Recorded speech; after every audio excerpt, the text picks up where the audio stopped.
Hello guys, আপনাদেরকে সালাম দেওয়ার লাভ নাই, কারণ আপনাদের কি বলবো, আমি সালামের উত্তর দিই না ভিডিওর মধ্যে। তবে আমার মতে সালাম শুনলে সালামের উত্তর দিতে হয়। যেহেতু আপনারা দেন না, তাই আপনাদেরকে সালাম দেওয়ার লাভ নাই।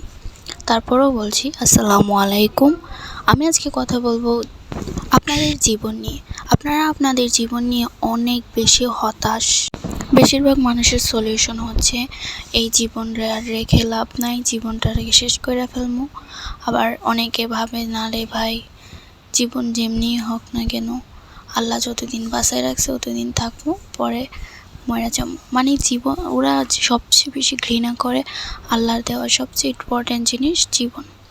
তো আমি বলবো এই পৃথিবীর মধ্যে এমন মানুষ নাই যাদের জীবনে দুঃখ নাই, তবে এমন অনেক মানুষ আছে যাদের জীবনে সুখ নাই।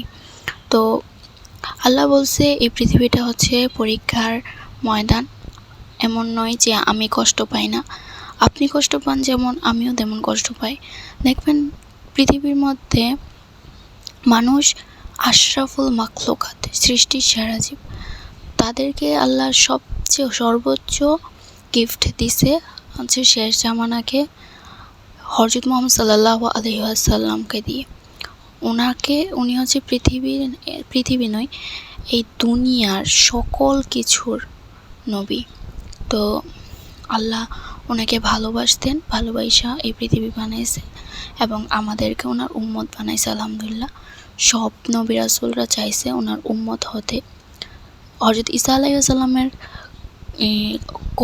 দোয়া আল্লাহ কবুল করছে এবং আল্লাহ ওনারে আমাদের নবীর উম্মত করে পাঠাইবেন দুনিয়াতে।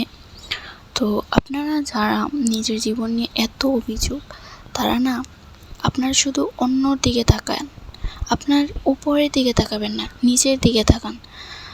স্টেশনে কত মানুষ ঘুমায় থাকে জানেন? আপনি জানেন না শীতের সময় কত রাত কত মানুষ না ঘুমিয়ে কাটায়। আপনি জানেন না গরমের সময় মশার কামড়ে কত মানুষ ঘুমায়। তো যাদের এই জীবন নিয়ে এত অভিযোগ, তারা নিজের পরিস্থিতিকে মেনে নেন এবং আমার চ্যানেলটাকে সাবস্ক্রাইব করে পাশে থাকবেন। আর অবশ্যই নিজেকে কারো থেকে কম মনে করবেন না এবং নিজের পরিস্থিতি থেকে আল্লাহর কাছে ক্ষমা এবং দয়া চান, কেননা আল্লাহ তাআলা আপনার পরিস্থিতি সম্পর্কে আপনার থেকে ভালো জানে এবং এটার পিছনে নিশ্চয়ই কোনো ভালো কারণ লুকিয়ে থাকে, যেটা আপনি জানেন না, আমি জানি না। এবং যে পরিস্থিতিটা হচ্ছে তা মোকাবেলা করার জন্য অবশ্যই আল্লাহর কাছে ধৈর্য ধারণ করুন, কেননা আল্লাহ ধৈর্য ধারণকারীকে পছন্দ করেন। একজন মুসলিম হিসেবে অবশ্যই আপনার মৃত্যুর জন্য সবসময় প্রস্তুত থাকতে হবে। তার মানে এটা নয় যে আপনি মৃত্যুর জন্য অপেক্ষা করে নিজের জীবনটাকে ঝুলিয়ে রাখবেন। আল্লাহর ইচ্ছায় আপনি আপনার জীবনটা গিফট পেয়েছেন। এটা আপনাকে এই পৃথিবীর সবচেয়ে বড় সত্যি হচ্ছে আপনি আসছেন, যেতে হবেই হবে। এই পৃথিবীর যার শুরু আছে তার শেষও আছে। তাই আপনি